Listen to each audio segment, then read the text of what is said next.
Hull Prison opened on Headon Road, the site in which it still remains today, in 1870. Throughout the 19th century, it held many of the offenders from the region and the local community. But in the 20th century, it also held a small number of people who would be subsequently executed.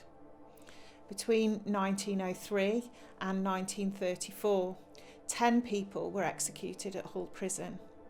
And one of those people, the last person and the only woman to be executed at Hull Prison, was Ethel Major in 1934, after being charged with the murder of her husband, Arthur. In the weeks before, Arthur's body had been exhumed by Home Office pathologists after the police had received a letter reporting that Arthur had not died of epilepsy, but instead had been poisoned. Subsequently, at Ethel's trial, there was a great deal of discussion about the family circumstances and a huge amount of public interest in the case. Having been sentenced to death, everyone was wondering whether Ethel would be reprieved.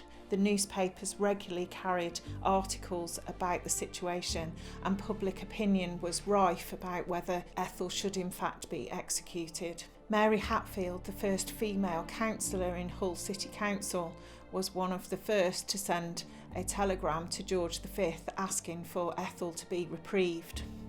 Alderman Stark, the Lord Mayor of Hull at the time, also wrote to the Home Secretary expressing that the 300,000 inhabitants of Hull were all deeply concerned about the execution of a woman within their community. In Ethel's hometown of Kirkby-on-Bain in North Lincolnshire, there was also a great deal of concern about the case. A local farmer's wife started a petition that received 300 signatures within the local community. This petition particularly expressed the unhappy domestic circumstances that Ethel and Arthur had lived within. It was reportedly well known that they had a very unhappy marriage, and that Ethel and her son were subject to what we would now call domestic abuse. In the end, Ethel's reprieve did not come, and she was executed inside Hull Prison on the 20th of December 1934.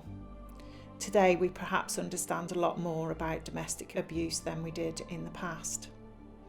But Ethel was the only woman and the last person to be executed at Hull Prison. And she was one of only 15 women who were executed in England in the first half of the 20th century. So Helen's been talking about the domestic abuse situation that Ethel found herself in. And in terms of domestic abuse since then, and the study of it in terms of criminology and victimology, we know an awful lot more now than we ever did before about domestic abuse, and we understand the situation much more. It's a crime that has a huge dark figure. It's less of a dark figure now than it was, but it's certainly still one of those crimes that's less visible than other crimes. It doesn't often take place in the public sphere. It's in the private sphere. It's often between people who know each other or have been or are in a relationship with each other. That doesn't necessarily mean it's a relationship in a marriage or a partnership. It can often now, domestic abuse and violence is recognised in relationships between parents and children, in relationships between elderly people and their adult children. So it's basically a kind of catch-all term, domestic abuse and violence, that we use in criminology and victimology to talk about crimes of violence that take place in the private sphere between people that are in some shape known to each other. We know much more about it now than we did in the times of Ethel, of course, so there is much more support, many more services that are available, but of course it's still not easy for people who find themselves victims of domestic abuse to, in the first instance, sometimes recognise it themselves. In the second instance, tell people that they know and love. It's even harder, of course, to tell people in criminal justice agencies, the police, to report domestic instances and ongoing instances of domestic abuse. So victims of that crime in more contemporary times, although there's much more help and support available, criminal justice systems are much more willing and able, although there is still a lot of work to do in this area, to help and support victims through the criminal justice process if that's how they decide to take that offence and their victimisation.